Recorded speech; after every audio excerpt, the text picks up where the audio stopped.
Maybe. So I'm Cynthia, and I'm the host of the reality series CPS the Horror Stories. I'm not an attorney or a social worker, but I am a mom who had her children kidnapped by CPS. And after fighting for 2 years, I did get my kids back.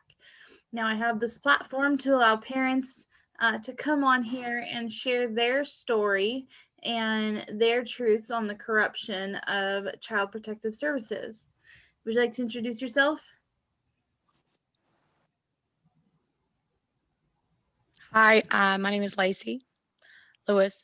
I am originally from Webster County, Mississippi. I have 3 children.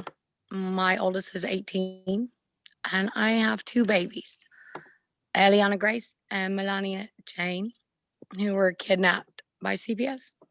And we said You said their names. Oh, I'm sorry. My children's names. I'm not supposed to say theirs. Nope, can't say their name. It's okay. We'll edit it out. It's all right. I'm so sorry. That's okay. You want to do it again? Oh, you mean do it again? No, it's all right. Go ahead. Okay. Well, my children were kidnapped. Okay. They were taken on November the 25th, 2019, by the county of incident, who came into my county of residence and took them from a family member. No court order, no warrant, no police presence, and 30 minutes before a scheduled meeting with my county of residence. I don't actually know my real charges because I've never been allowed a piece of paper. I've never been allowed the sight of my charges, a court order, a case plan, now in 2 counties. Wait, will you do me a favor? There we go. Yes, ma'am. Will you just hold the camera so that your whole face, because it keeps cutting. Okay. Perfect. Okay. So what?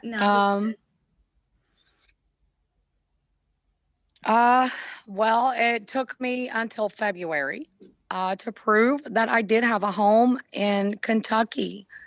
When we came down there, I just came down to sell things out of my storage and bring back what I had. We had been living in Kentucky since April. I proved that my children had not missed any medical appointments. They're both born at the end of the year, and all of their appointments were made here in Kentucky. I was finally given a hair follicle the end of January, and I passed that. That was another thing. They sent my hair follicle to 3 facilities in Mississippi and then to biomedics in California, where they changed the degree of measurement from picograms to nanograms. So it took the admitted one-time use from 0.0002 to a 2-point high. I, on February the 11th, had a meeting with a state supervisor I called because of the violations that have been committed against me. I met with her, the supervisor from the county, the guardian ad litem in Oktibbeha County, and my worker. I was very disappointed. I asked her before we walked in what her findings were, and she told me I needed to forget the past. So I get my kids back on the 18th. The guardian ad litem warned me that day that I should not speak on social media about this, that if I wasn't careful, my children could be separated from one end of the state to the other. Before I was ever given the case plan, I said, I don't know why we're even here in the first place. All of these are lies. I've proven them lies. I proved I was the only one in there that told the truth that day. And the worker laughed and said, "You haven't finished the case plan." I said, "What case plan? You want to let me see it?" She said, "Well, you said you weren't going to sign it." I said, but I begged to see it. I had been begging to see it. I needed to know what they wanted me to have done. Well, the only thing not completed was a psych eval. I said, well, first of all, you should have had that done within 30 days. Mine and my children's, according to state law. And I'm the one that asked for us to all have counseling. This was traumatic. I couldn't get one resource. I have not got one referral at all. I told them about the FUP that day, the Children's Trust Fund, and the fact that the Board of Supervisors have a fund. They could have helped me get in a house. The guardian ad litem and the state supervisor said, I had never heard of that. Could you leave me that? I said, sure.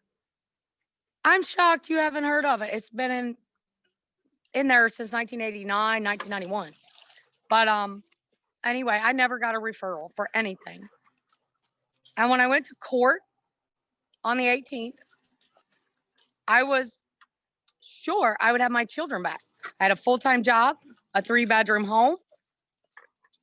I proved my case. And she laughed at me. The judge. She likes to laugh at me. She said, I would love to follow that written word you like to quote so much, Miss Lewis, but you can thank your county of residents for not getting your children back today. And I couldn't understand. I begged my county CPS worker.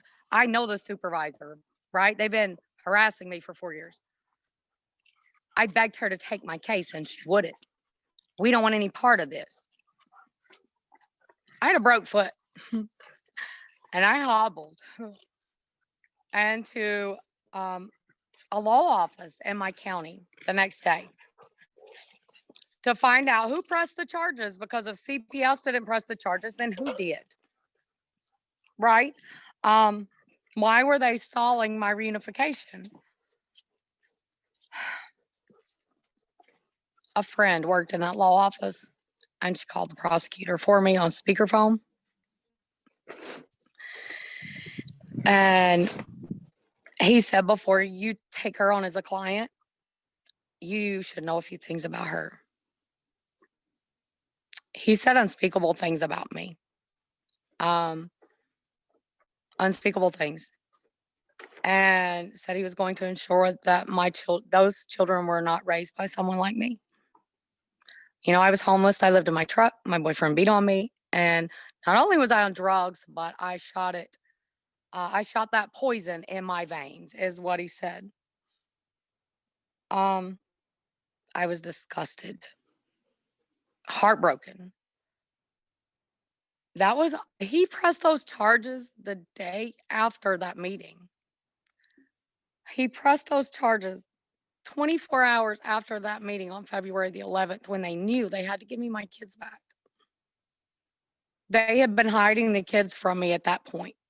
They had been hidden for 3 weeks. They wouldn't tell me where they were. They were at a foster mother's house that I know. She's a little younger than me, but I've known her my whole life. I was their designated driver. I don't drink. In March, when COVID hit, on the 20th, I was told all visitation was suspended due to COVID. It took me over a month calling everyone everywhere, because I can read, right? I can read the state mandates, the federal mandates that say contact with immediate family is imperative. So finally, after calling the governor's office and telling them I have not even seen a piece of paper telling me what grounds you have for my kids. If I don't see this court order by 5:30 today, call the sheriff, because I'm going to get my babies. So at 4:36, the county clerk in Oktibbeha County emailed me a court order. Said the same thing the state mandate said. If there's a sign of the virus, get tested.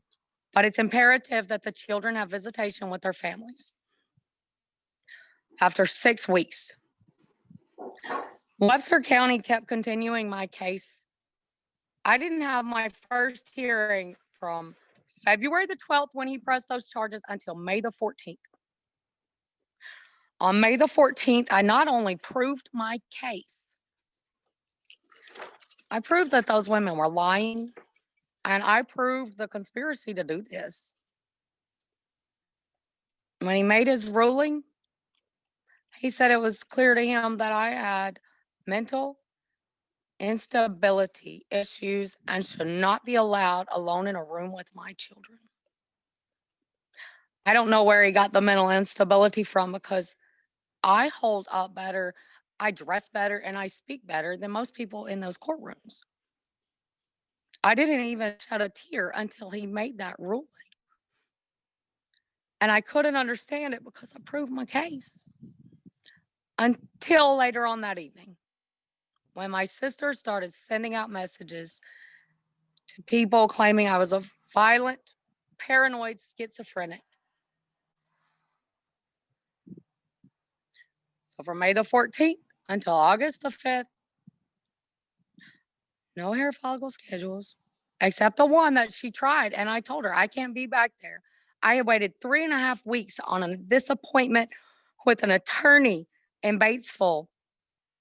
And I was not going to miss that appointment after 3.5 weeks, knowing that she just did that because she'd been monitoring my Facebook. She had 70 friends, same as me. So after court on August the 5th, we're continued another 3 months. She calls my older children, my oldest daughter, who's 18, my stepdaughter, who is 19, 20, the father of the children, and told them all that I was irate in court. I was screaming, cussing. That's why the judge threw me out. I refused to work with CPS. I refused to do anything they asked, and that the children would be put up for adoption if one of them didn't come from West Virginia to get the kids. Now, the girls didn't know any better, and they believed her. She told them that day that I threatened to kill the foster mother in court, and the kids would be moved and separated. I asked her when I got that message, she said, the only person saying the kids are going to be moved is you, and nobody's talking adoption. I said, my children are. My older kids are. And she offered their father the opportunity to come and get them. All he had to do was have a home and a full-time job, even though Gary's not on the birth certificate. No paternity has been proven. I did sign a piece of paper. Gary is their father, but she was fine with Gary until she told him I was irate and screaming. And he said, I'm going to tell you like I told the first county. You guys can make me believe a lot, but you'll never make me believe that Lacy came out of character anywhere in public and raised her voice, cursed, or threatened to kill anyone. And if she'd have threatened to kill her, she'd be in jail. After that, Gary was alienated from my kids too. I think he's had 2 phone calls since August 5th. The worker, we were supposed to have had a foster review. We were all sent notices. We were all going to Mississippi for that review in hopes to see the kids. Because the court order to suspend my visitation was not in that file for 3.5 weeks. And when they did, when the supervisor told me, just call back tomorrow, I'm going to make sure it's placed. So I called. You have to understand, I grew up there. My mother was the justice court clerk in that county. She retired there. I know every person in this county. I called back, and the chancery clerk read me the order. It says that my visitation is suspended until I complied with CPS with a psych eval and a hair follicle. It didn't say that I couldn't speak to my children. But after 3.5 weeks, that order was placed. We were supposed to have been there the last week of September for a foster care review. 2 days before, it was rescheduled. And then she sent a message and said we were going to have it via phone interview. Because no one is allowed in the DHS building due to COVID. Gary said, I'm coming anyway. We want to see our children. I want to see my children. Sheridan wanted to see the girl. Oh, sorry. You'll have to edit that out. I'm sorry. She said, you can come, but you're wasting your gas. CPS has suspended all face-to-face visits due to COVID. My children are in school and daycare every day. Why can they not see their family? Their Nana has not. She has been allowed to go to a birthday party because another child in her grandson's class got an invitation, and she talked the foster mother into letting her come, but she's not been allowed her visits. I had a hair follicle scheduled for September the 28th, and no one is allowed in DHS building. No one is allowed face-to-face anything. I drove from Kentucky to Mississippi that Monday morning for that freaking hair follicle, and the front doors are locked. 20 minutes after I was supposed to be there, she sent me a message and said, why didn't you come to the back doors and knock? Lady, you've repeatedly told me, no one's allowed. There's no face-to-face anything with you due to COVID. Not only that, it took her 61 days to schedule the hair follicle. I was there. She scheduled the appointment with the psychologist. I had to stay there. The appointment with the psychologist was not until October the 9th. 2 days before the appointment, she finally told me who the psychologist was. Mind you, I told them, I don't care who the psychologist is, as long as they are licensed and reputable, because I am going to look them up after this nurse practitioner. I don't think that was on the live.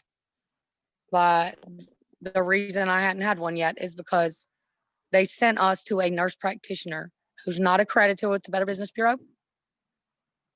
There's no psychologist on staff, and she made $3 million last year. Wow.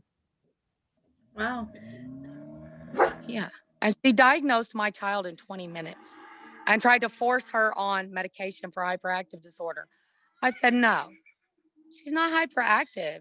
That baby is 5 and she is smarter than most 10-year-olds, right? We are athletes, but those children were so calm in that meeting.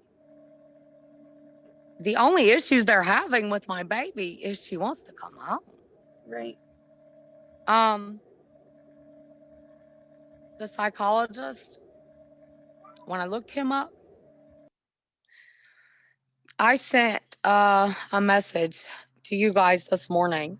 The Jackson Metro, which is Jackson is our capital, right?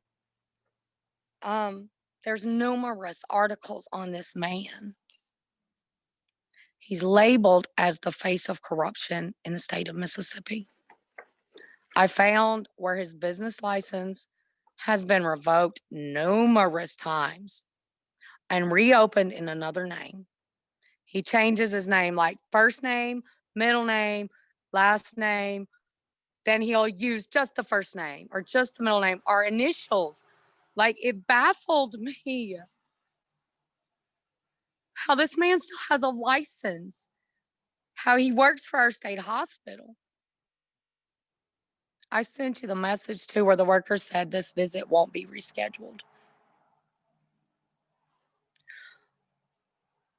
I can't afford to go pay for my own. Okay. I can't. I don't have it. I don't have the insurance. I have had to miss so much. I finally got a job, a great job. I had to miss for that court hearing. And that's okay. Those are my babies. I didn't care. But I walked into that court hearing last week, and the original judge from Oktibbeha County was sitting on that bench. A woman who throws me out screaming at me, and I am not lying when I tell you that. She screams at me and belittles me and just laughs as they break the law. I was so nervous. My friend that came with me was sent out of the courtroom.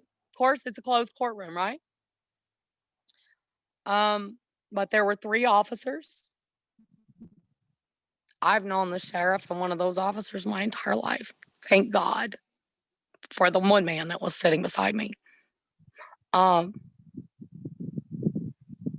There were 5 CPS workers. You know what I mean? The courtroom's loaded down with people. But the one person I had with me was sent out. And I had a cold. If you can't tell, I'm still hoarse. And I coughed. Well, after I coughed, you know, when you breathe, you'll have like a rattle, a rasp. That woman looked at me and said, Miss Lewis, do you think you could breathe like a normal human being? I said, Your Honor, excuse me, I am sick and I have asthma anyway. Well, you're not going to disrupt my hearing. I think it's best you get out. I just got up and walked out. I was brought back to question the worker. I asked her about telling my older children about the adoption, and she said no one had mentioned adoption. I know my older kids did not lie. Okay, I know they're not liars. They're in West Virginia, so they couldn't testify. But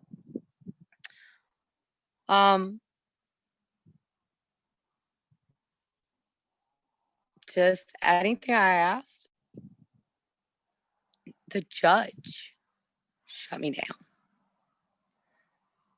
Like when my kids were removed on August the 5th, the foster mother requested my kids to be moved. I asked her about it in messages. She said, nope, nobody's talked about that but you.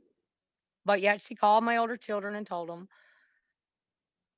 I told the court on August the 5th that I had to go to Ohio. My nephew that I raised was in ICU at the time, and I had to get to Ohio. They knew that I was scheduled to be in Washington, D.C. the following Friday. There was a meeting with a bunch of attorneys. And when they didn't give me the kids and they postponed me 3 months, that was all I knew to do was to go and try to find help, you know, because it was big name attorneys. But my nephew was septic. He is alive and well, though. So she knew on August the 5th that I was leaving state. I left immediately.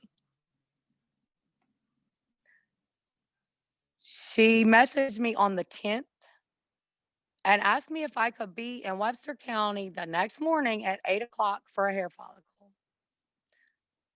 I said, you do know that I'm out of state. I told you all that in court so it would be on the record. Well, I guess you can just refuse that. I said, no, when I get back, we will do one. I'm not rescheduling. I'm alienated from my kids until I do this hair follicle. So I get a call the next day from the kid's father, irate, irate. The kids have been moved. I was never told that they were going to be moved. She denied the fact that the foster mother requested the move, and I have it on messages. When I brought that up in court, the judge told me that didn't matter. They didn't have to tell me anything. They didn't have to tell me where they placed my children. They didn't have to tell me where my children were going to school. They didn't have to tell me that they were still taking them back to In Touch. They were still taking them back to the nurse practitioner every week against my every wish and demand because she's not a psychologist. They are still taking her. But this judge told me that didn't matter. So I have the laws in front of me. I have the codes. And she said, so that's not relevant. You don't have custody of your children anymore. You don't have any rights to know anything. CPS makes those rights. No, they do not. Those written laws were written for a reason. But I was told I could get on the witness stand as a witness if I wanted to. So I was sworn in. I sat down. I waited on the prosecutor or the guardian ad litem to ask me a question. She looked at me and said, well, are you going to say anything or what? And I said, well, I'm waiting on somebody to ask me a question. They will when you're done if they have something to ask. Mind you, the guardian ad litem has not returned one phone call to me since August the 5th and did not return one until August the 3rd, the last time. And in less than 5 minutes told me her day was done. She would see me in court. So I'm sitting there on the stand. I explained to them that I'm not just crazy and calling that psychologist corrupt. That is what the Jackson Metro said. He has committed a lot of violations against children. Okay. And I don't make that up. That is what I found in newspaper articles. I told them, I have done everything asked of me. I have never been in trouble. I don't have anything on my record. I have had no signs or reasoning for them to question my mental instability, or even drug use. And if they thought that, they would have taken my blood like I offered it every week, or my hair. They would have rescheduled that appointment. What? I have it in messages. I said, and I have my worker on recording because I record everything. I have her on recording telling me if I could learn to shut up on social media, she could get me my kids back. The judge, because she loves to tell me if I could just shut up, things would go better for me. I saw the look in her eyes when she looked over at me and said, yeah, you haven't learned to shut up yet, have you? And that's why you're not getting your kids. I said, and how do you guys violate all of these laws? How do you hurt my children and get away with it? And I was told to get out of her courtroom. And I told her, this is not your courtroom for the last time. This is the people's courtroom. And I don't care if you guys can violate the law and get away with it. You're not going to. She said, there's a court order stating you cannot speak about this case. I said, where? When was a court order placed? Because I haven't seen anything. She said, you're not allowed to see anything. I said, exactly. So how do I know anything other than You people have kidnapped my children. She stood up. She told me to get out of her courtroom one time, and as I was standing up, I was still talking, right? Because why not? She started screaming at me again, threw her glasses down, and was at my back as I walked out of there. And the one officer, I'm so thankful, was there. All I could hear was him saying, Lacy, come on. Lacy, come on. Don't let him put you in jail. He put his arm around me. He took me outside as that lady screamed at me. I didn't know what the ruling was that day because I wasn't told. My rights and their father's rights, even though he was never subpoenaed to court or terminated. According to the worker, my children placed for adoption. Arrangements made for my oldest daughter, who's 18, and my mother to take them in West Virginia. The judge told the workers they no longer have to work with me. I haven't committed a crime. I proved 3 false charges. I still have a full-time job. I have a home with my rent paid up until January. And I bought a little small trailer that I've been remodeling. I've been raising kids for 25 years. I have evidence that's not allowed. No one cares. And she says she's going to put me in prison. I got a phone call from someone.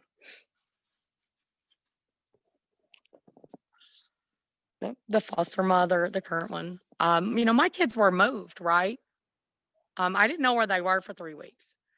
But then I got a call from this one that has them now. Her sister says, listen, they're doing an emergency removal of the kids.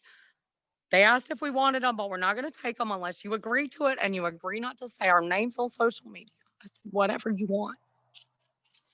Whatever you want, just get my kids. My 5-year-old got into an argument with the foster mother and wanted to call her mom. And when they refused, she spit in the woman's face. And the woman tried to restrain her and put her in timeout. And Ellie clawed her face up and spit back in her face again. When the social worker was asked on tape in the foster care review, what is causing this child's behavior? She misses her mom. She wants to call her mom.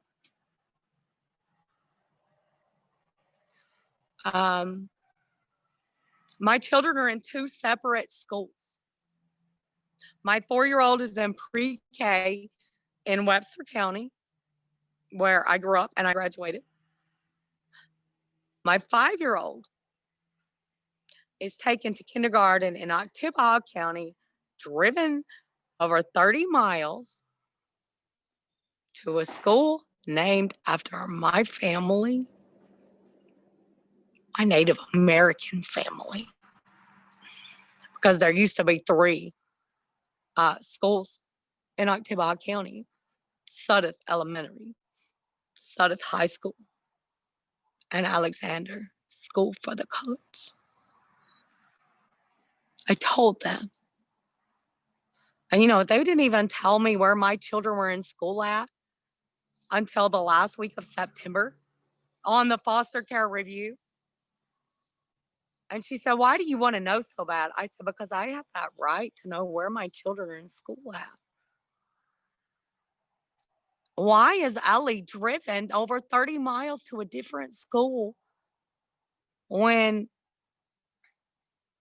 they have to make room for kindergarten? The 4-year-old, they could have used that excuse because it was pre-K. But the 5-year-old, they had to make room for her. So why is she driven to a school named after my great-great-great-grandmother, who was Northern Cherokee, who they're still using those trusts? Because women weren't allowed to own land, right?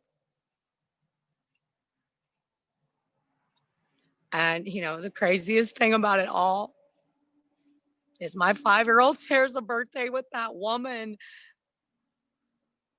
who's dark hair and blue eyes. And her daughter was adopted out, sent to Arkansas, and her son adopted by another family. And that's a big secret in my family. They're not mad at me about all this. They're mad at me because I spoke out about that.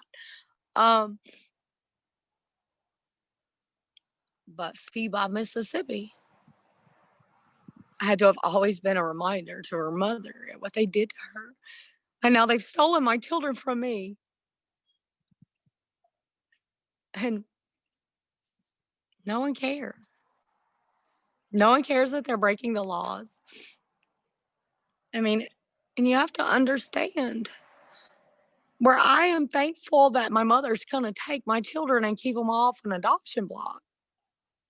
The day I gave birth to my 4-year-old, my mom drove from West Virginia to Mississippi, picked up my 13-year-old at a school dance, and took her back. State law says she had to be 16 to leave the state with my child. I didn't even know where she was. And a judge in Wood County took all my rights without even a charge on me. The only reason I saw my child 2 years later is because she was sick and she called me. And I have done nothing to lose my children. There is no reasoning for my children to be adopted by anyone or to be alienated from me my children should have never been placed into custody according to law. And, I've been doing research because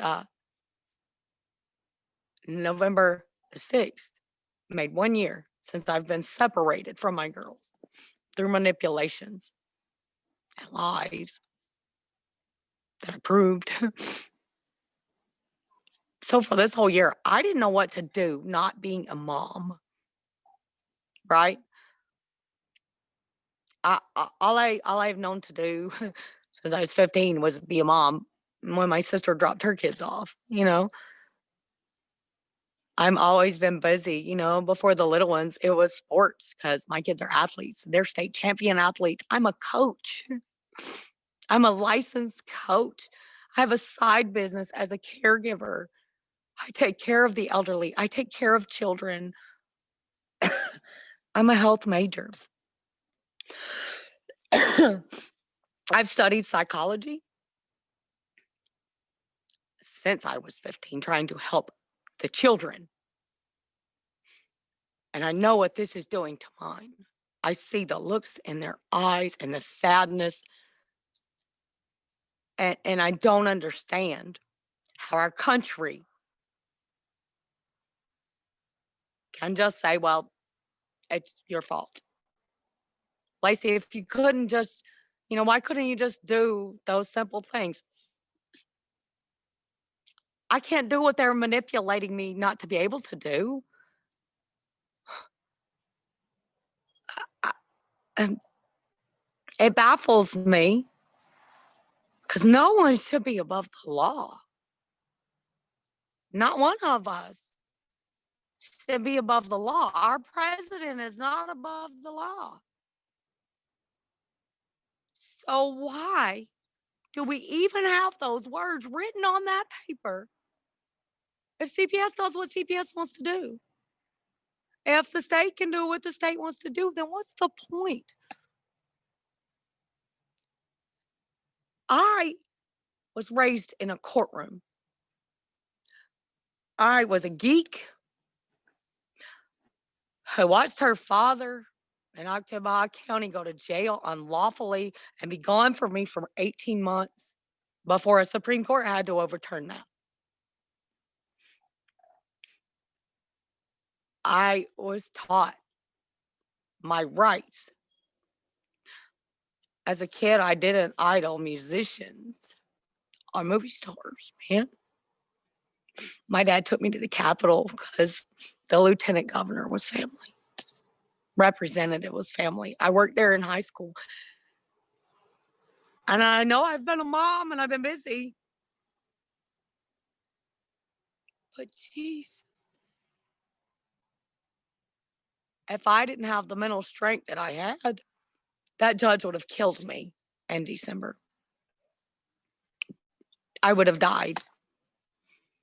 I would have taken my own life.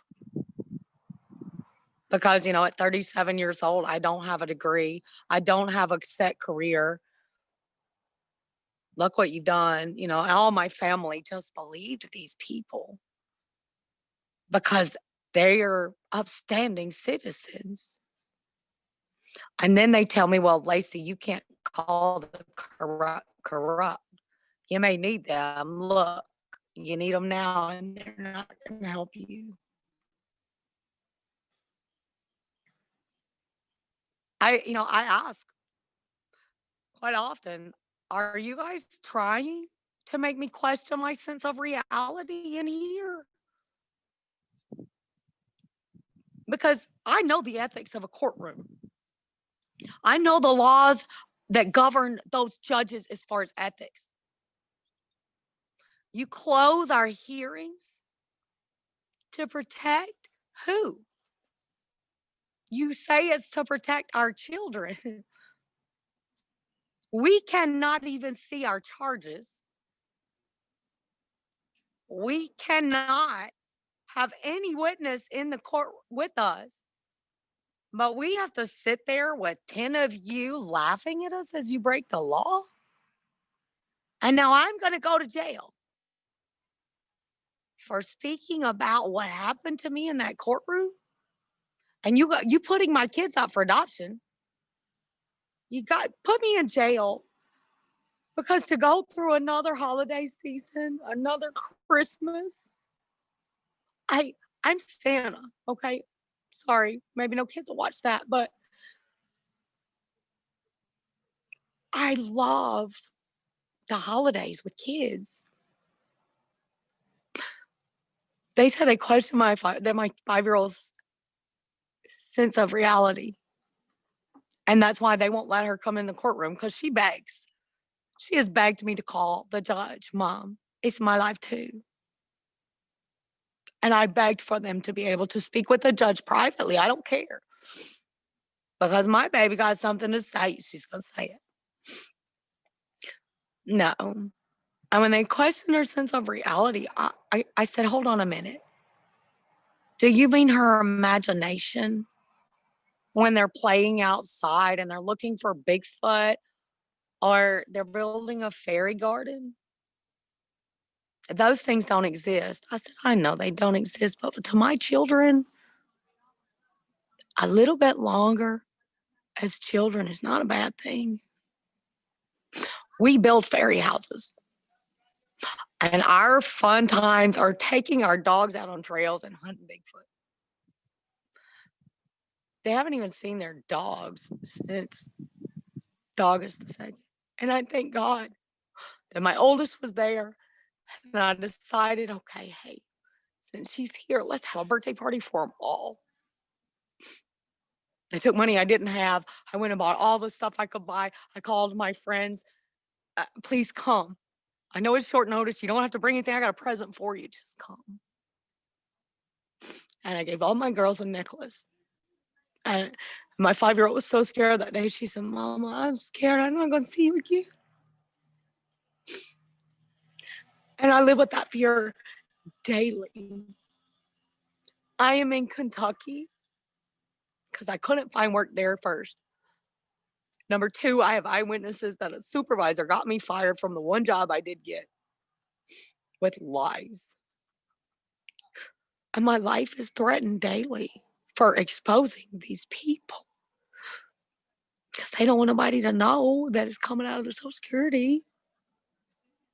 They don't want anybody to know that even in Mississippi, we get $7 million roughly for food stamps, Medicaid, WIC, housing. There's a 5-year wait list, on housing in Mississippi. There's a wait list for daycare help. Yet Mississippi got $196 million that went to the system to pay the system to steal our children. And my life is threatened. And it's my fault that I don't have my kids because I won't just shut up and serve my time. That makes no sense whatsoever to me. And that is not a just world. That is not a free country. And I talk to mothers every day, fathers every day. We've lost 5 mothers this year that I know of to suicide, and 3 fathers. And I feel their pain because when everyone around you says, well, you had to have done something, you have to be lying. Yeah. I'm not lying. Those words I don't have to lie. make me want to throw up instantly when I hear that. I mean, it has taken such a toll on me. And not only the work, but to walk in a store or, I can't even go to church. I take my children to church. I have always went to church with my kids, with all of my kids. I taught Sunday school. I'm not perfect. Okay? I'm far from perfect. I have admitted my past. I took my children to church until my children were taken from me. They watch a video every night of it's a slideshow. I talk to them. We say our prayers and I sing them to sleep on a video every night. The only songs I know by heart is Amazing Grace and Will the Circle Be Unbroken. And my children sing them with me every night. But I don't understand. I don't understand how even my sheriff, I've known my whole life, I respected, I really, really like him, his wife, his family. I used to help his wife in the nursery he didn't even speak to me. He looked at the ground and he never looked up. Not when he walked in that courtroom, not during that hearing. And the only person that wasn't laughing was the officer sitting beside me who looked as terrified as I was. Because they laugh. And it's like you have these great big smiles on your faces at my pain. You're ripping my heart out. You're telling me that it doesn't matter what I do. You're going to do like you did with my oldest, and you're going to let him just keep on my heart, I'm not perfect, but I'm a good mom. I'm a very good mom. Like I said, I raised state champion athletes. My oldest speaks 5 languages. Wow. And that's because we had her in those classes, He was speaking 3 languages before the 8th grade. My children are highly intelligent. And the only behavioral issues that they're having just wanting to come home. They pray that the next home they're taken to will finally be their mom's. Yep. And that's what the foster mother's sister told me. But yet it's my fault because I can't shut up. And, this worker bought a brand new car the week my kids were placed there.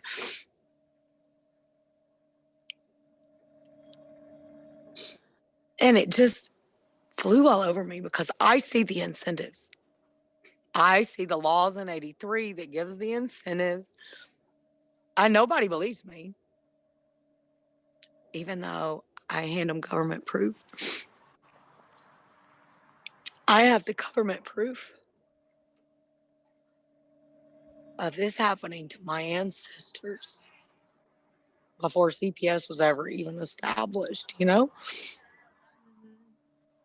Nobody cares. I have called on these land trusts. I've called, tried. Ottawa County is not using that Ohio Railroad Trust anymore. But they, when they call back, they don't remember talking to me, and that was above her pay grade. If only I had gotten my law degree like I had planned. But I was a mom. I was a single mom. I worked 2, sometimes 3 jobs. And they looked shocked when I said I have my own business just because I can't get a job. COVID hurt my business because the elderly people didn't want anybody in their homes. When COVID first came out, they were so scared they didn't want anybody coming. And I'm thankful that I've always had that, Right. It doesn't matter what I'm doing. If it's cleaning yards or whatever anyone needs me to do, I'm not stealing from anyone. And I pay my taxes.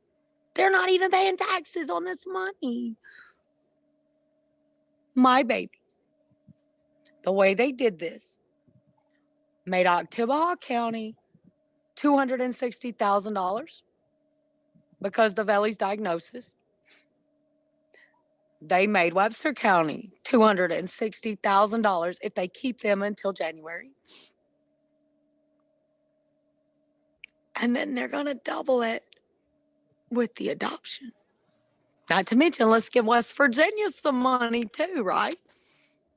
Let's make sure to pay West Virginia too. So, you guys are going to pay out $1 million for them to steal my kids?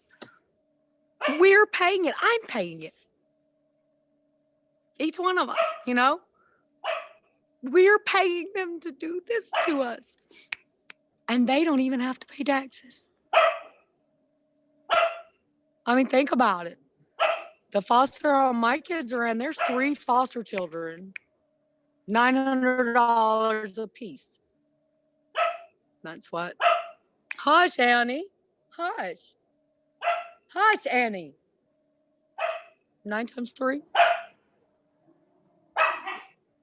That's how much she makes a month. A year, tax-free income. Daycare paid for. Food paid for. Yet if I go to get help that I've paid for in cash assistance in Mississippi, I get $175 for me and 2 kids. I've never gotten it. It wasn't worth me getting. But my kids are worth more than I'll be worth if there is any left when I need to retire. And I watch my friends that I work for struggle on their Social Security. They don't have enough money. It's either, hey, do we buy food or do we buy medicine? Or do we pay our bills? But I know I've been talking too long. Somebody's got to hear me. I'm listening. somebody's got to help me get my babies. Because I don't have $5,000 to $7,000 cash plus $200 an hour for these attorneys that I go meet with, and they say, oh, well, CPS just does what? They just do that. No, I want an attorney that tells me they cannot break the law. I know. I want them to see what I see, read what I read, listen to my recordings, and say, no, this is not lawful. They made me question everything I believed my whole life about the justice system. And it was already questionable in other courts, but no parent should have to go through this. No children. I know.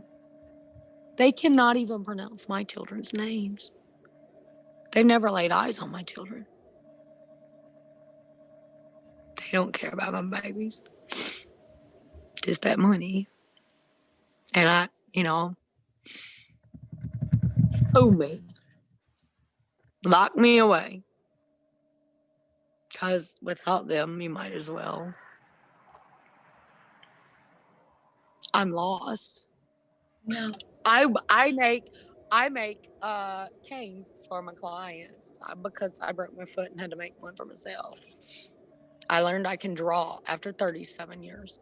I take pictures. And I have a packet that for new clients of CPS, just websites, guys like you to look up. I have a booklet that's 1,700 and something pages long. I don't know what to do to stay mentally sane. I know. But I know the truth. And I can prove it. If it was ever allowed in a courtroom. A real courtroom. Because those are not lawful courts. And I don't know what we're going to do. I thank you guys more than you know. And I listen to Mr. Rentz constantly. My paperwork's on point. Right? I'm sure that it is. It sounds like it is. What do you do if she says throw it in the garbage? Because that's what she told him to do with mine. There will be nothing in my files. What do you do? And they laugh because they know they're sovereign.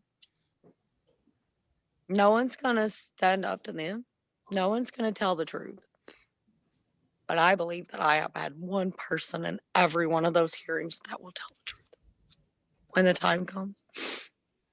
Different people. But I'm trying not to cry. I've been trying not to be mean to my community because they've known me my whole life. And they still call me a liar. They still think that it's my fault. And they still cower to these people, or either they're profiting from the system.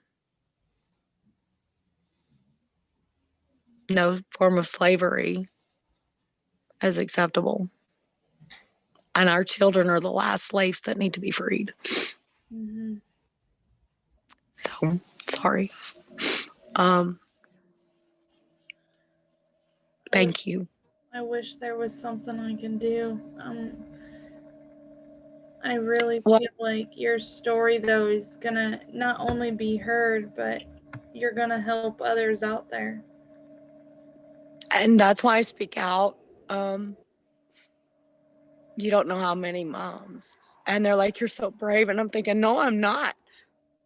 No, I'm terrified. But these are my babies. They told me I'd never have any more children. My babies weighed 3 pounds and 4 pounds at birth. God gave those babies to me. Yeah, he did. He did. And they're my little miracles. Yeah.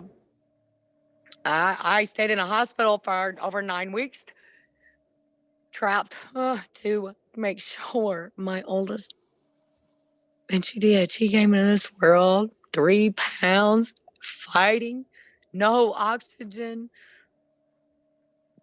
My babies are so smart. Yeah. They're so strong. And they're going to be okay. They're my little ninjas. I told the worker when they moved them back, I said, you better call and get them back in karate immediately. She said, do you think that's a good idea with what she did?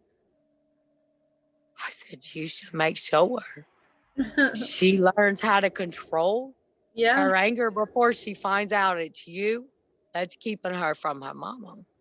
Oh. And I meant it. And she was back in class, that week. She's a good ninja. My girls don't lie, they don't steal, and they don't hurt anyone. I'm a good mom. I know. But you're amazing too. I'll keep praying for you and your health. Thank you. Because that's so scary. Yeah. It is. And I know you are still working tirelessly. Yeah. Sure am. Bless you, even after having those kids back, and you're, having your life back, you're still fighting for us. So Yeah, trying, of course. Hey, we are one, Mama. Yep, we are. And I'm praying And for that's what you. it's. Thank you. But yeah, that's what it's going to take. If we, the people, remember that we employ these people, and this is our money, Yep. we can make a difference. Right. But people don't stand up for themselves or other people. Yep. We're pretty crappy bosses. I know. We're crappy bosses, but I'm ready to sound like our President Trump and say you're fired. Get out of here. Yep. Because I didn't vote these people in office anyway. But hey, thank you. You're welcome. Alrighty. I hope you have an amazing day. Well, I'm going to finish working on my newest creation and play with the puppies outside. It's a pretty day. Good. Thank you. Enjoy it. Oh, yes. Thanks. All right. Bye.